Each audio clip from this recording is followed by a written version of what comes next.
Hello students, आज मैं आपको प्रेजेंट इंडेफिनिट सेंटेंस बताने वाला हूँ। और मैं इससे पहले आपको एक ट्रिक में जो पहचान है वो बता चुका हूँ। इससे पिछली वाली वीडियो आप लोग देख लेना। तो इसमें ये तो बताना है, मतलब पहचान इसकी जो है वो ये है, इन वाक्यों के अंत में ता है, ती है, ते हैं इत्यादि शब्द आते हैं।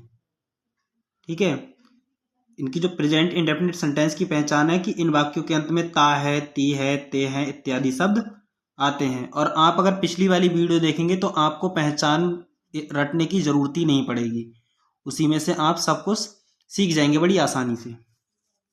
तो अब है, सबसे पहले हम अफर्मेटिव वाक्य देखते हैं। जो हमारा सेंटेंस होता है, अगर प्रेजेंट इंडेफिनिट है कोई सा भी हुआ तो उसके 3 टाइप्स में पढ़ते हैं हम, अफर्मेटिव, नेगेटिव और लास्ट में इंटेरोगेटिव। तो तीनों टाइप्स हम बताने वाले हैं इसके, और विद रूल्स के इसके। तो आप जरा ध्यान से इसमें समझना।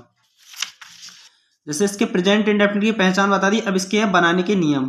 तो कह रहे हैं जब इन वाक्यों को बनाते हैं तो एक वचनकर्ता के साथ, एक वचन यानी कि सिंगुलर सब्जेक्ट के साथ वर्ब में एस या यस को लगाते हैं, तथा यदि कर्ता बहुवचन या प्लूरल नंबर हो तो वर्ब की फर्स्ट फॉर्म लिखी जाती है। जैसे फॉर एग्जाम्पल, बच्चे पढ़ते हैं, बच्चे बहुत सारे हैं। ठीक है, इसमें बच्चे जो हैं वो बहुत सारे हैं, इनकी जो हमारा सब्जेक्ट है वो प्लूरल है, तो इसलिए द चिल्ड्रंस रीड, वर्ब की फर्स्ट ही फॉर्म आई।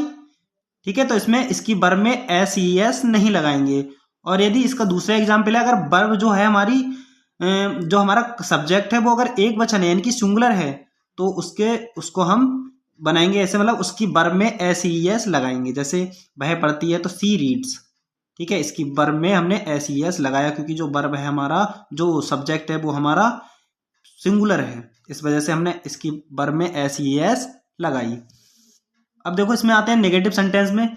तो नेगेटिव बनाने के लिए जब इन वाक्यों को बनाते हैं तो एक वचनकर्ता के साथ डज नॉट तथा बहुवचनकर्ता के साथ डू नॉट का प्रयोग करते हैं, तथा वर्ब की फर्स्ट फॉर्म को लिखते हैं। और वर्ब में कोई भी चेंजिंग नहीं करते हैं, वर्ब की फर्स्ट ही फॉर्म को लिखते हैं। जैसे Nidhi does not go to school. ठीक है, यानी कि जैसे निधि स्कूल नहीं जाती है, तो मैंने बताया कि Nidhi does not go to school, यानी कि सबसे पहले सब्जेक्ट आएगा और फिर डज नॉट या डू नॉट। हमारी निधि जो है वो सिंगुलर सब्जेक्ट है, इनकी एक वचन करता है, तो यहाँ पे डज नॉट का प्रयोग करेंगे। और अगर प्लूरल सब्जेक्ट होता तो डू नॉट का प्रयोग करते, गो टू स्कूल। ठीक है, वर्ब में कोई चेंजिंग नहीं क्योंकि वर्ब की जो है वो फर्स्ट ही फॉर्म आती है। इसके बाद देखेंगे आप इंटेरोगेटिव सेंटेंस। अब देखो, इंटेरोगेटिव सेंटेंस की एक मेन पहचान होती है कि उसमें हम क्वेश्चन मार्क का चिन्ह, अगर क्वेश्चन कुछ मत देखो, अगर सेंटेंस के लास्ट में अगर क्वेश्चन मार्क लगा है तो वो हमारा इंटेरोगेटिव या प्रश्नवाचक सब वो सेंटेंस होगा। और जैसे कि फिर हम इसके बनाने के नियम है, जब इन वाक्यों को बनाते हैं तो कर्ता के अनुसार डू या डस का प्रयोग कर्ता से पहले करते हैं। ठीक है, अगर कर्ता एक वचन होगा तो हमारा डच का प्रयोग करेंगे, और कर्ता अगर बहुवचन होगा तो डू का प्रयोग करेंगे। और यदि वाक्य में कोई प्रश्नवाचक शब्द आता है, प्रश्नवाचक शब्द देखो मैंने नीचे लिख दिया, जैसे व्हाट है, वाई है, वेयर है, वेन है, अगर ऐसे कोई भी शब्द आते हैं या वर्ड्स आते हैं तो उनकी अंग्रेजी सबसे पहले लिखी जाती है, यानी कि उस अंग्रेजी से वाक्य का आरंभ किया जाता है। ठीक है, मैंने इसमें लिख दिया है, तो उसकी अंग्रेजी सबसे पहले लिखी जाती है। जैसे अभी तो मतलब सिंपल वाला देखें, यानी कि ये वाक्य क्या से भी शुरू होते हैं और इनके लास्ट में क्वेश्चन वर्ड का साइन लगा हुआ होता है। तो जैसे क्या मोहन खाना खाता है, तो does Mohan eat the food. क्योंकि जब हम इंटेरोगेटिव वाक्यों को बनाते हैं तो मैंने इसमें लिखवाया कि जब इन वाक्यों को बनाते हैं तो कर्ता के अनुसार डू या डज का प्रयोग कर्ता से पहले करते हैं। तो कर्ता यानी कि सब्जेक्ट से पहले हो गया, और डज का प्रयोग इसलिए हुआ है क्योंकि मोहन जो है वो एक वचन है यानी कि सिंगुलर है, और वर्ब की फर्स्ट ही फॉर्म आएगी और द फूड। ठीक है, तो क्या मोहन खाना खाता है, तो does Mohan eat the food. उसके बाद देखेंगे जो जिसमें मतलब अगर प्रश्नवाचक शब्द बीच में आता है सेंटेंस में, ये प्रश्नवाचक शब्द है, इनकी क्वेश्चन वर्ड है, तो अगर सेंटेंस के बीच में आए तो उसकी अंग्रेजी हम सबसे पहले लिखते हैं। जैसे कि वेयर, यानी कि इसी की अंग्रेजी से बनाएंगे वेयर अब जब कर्ता एक वचन है यानी कि सब्जेक्ट, वो कर्ता बहुवचन है यानी कि सब्जेक्ट जो है वो प्लूरल नंबर है, तो यहाँ पे हेल्पिंग वर्ब डू आएगा और फिर दे और लिव। ठीक है, जो हमारी वर्ब है वो एक ही वचन आएगी। ठीक है, एक वचन नहीं फर्स्ट ही फॉर्म आएगी, एक वचन नहीं फर्स्ट फॉर्म आएगी इसकी। ठीक है, तो है where do they live.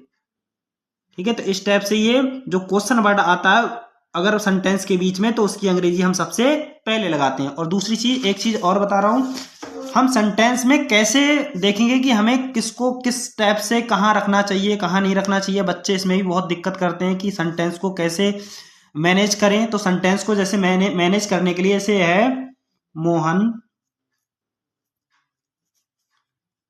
School जाता है। अब देखो सेंटेंस में हम तीन चीजों को, तीन ही चार चीजों को देखते हैं। एक देखते हैं हमारा सब्जेक्ट क्या है, सब्जेक्ट को हिंदी में कहते हैं कर्ता। उसके बाद अगर हेल्पिंग वर्ब है तो हेल्पिंग वर्ब, इसको कहते हैं सहायक क्रिया, सहायक क्रिया। प्लस वर्ब, वर्ब लिखी जाती है, इसको कहते हैं हम क्रिया, इनकी क्या एक्टिविटी हो रही है। उसके बाद ऑब्जेक्ट, अभी शॉर्ट में लिख दे रहा हूं, चलो लिख ही दे रहा हूं पूरा, इसको कहते हैं कर्म, की कर्म क्या हुआ। ठीक है, इतनी चीजें हमारी मैनेज करी जाती हैं। तो जैसे मोहन काम करने वाला हमारा कर्ता हो गया। अब क्या काम कर रहा है, मतलब क्रिया कौन सी कर रहा है, तो जाने की, तो ये हमारी क्रिया हो गई। और हमारा ऑब्जेक्ट क्या हुआ, कर्म क्या हुआ, कहाँ जाने का, तो हमारा स्कूल कर्म हो गया। अब हमारे प्रेजेंट इंडेफिनिट का अफर्मेटिव सेंटेंस है, तो इसमें हम हेल्पिंग वर्ब नहीं लगाते हैं। इसकी केवल अगर कर्ता एक वचन होगा तो वर्ब में एस ई एस का यूज करते हैं, और कर्ता अगर बहुवचन होगा तो हम वर्ब की फर्स्ट ही फॉर्म को लिखते हैं। तो हमारा ये अफर्मेटिव सेंटेंस है, प्रेजेंट इंडेफिनिट का अफर्मेटिव सेंटेंस है, तो हम इसमें कोई भी मतलब इसकी वर्ब में एस ई एस को लगाएंगे। अब देखो सबसे पहले हम कर्ता लिखेंगे, मोहन, कर्ता कौन है, मोहन। हेल्पिंग वर्ब नहीं है, इसको काट दो, ये नहीं आएगा इसमें। वर्ब क्या है, जाने की, तो गो मिस होता है जाना, लेकिन ई एस लगाओ क्योंकि जो करता है वो एक वचन है, तो वर्ब में हमारा एस ई एस को लगा सकते हैं। अब मोहन गोज, अब कहाँ जा रहा है, टू द, इनकी अब हमारी वर्ब भी आ गई। अब क्या बचा, ऑब्जेक्ट, अब लगाएंगे टू द स्कूल। ऑब्जेक्ट क्या है हमारा, स्कूल है।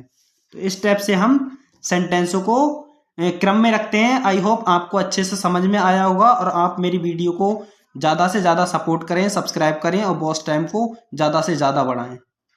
थैंक यू, धन्यवाद।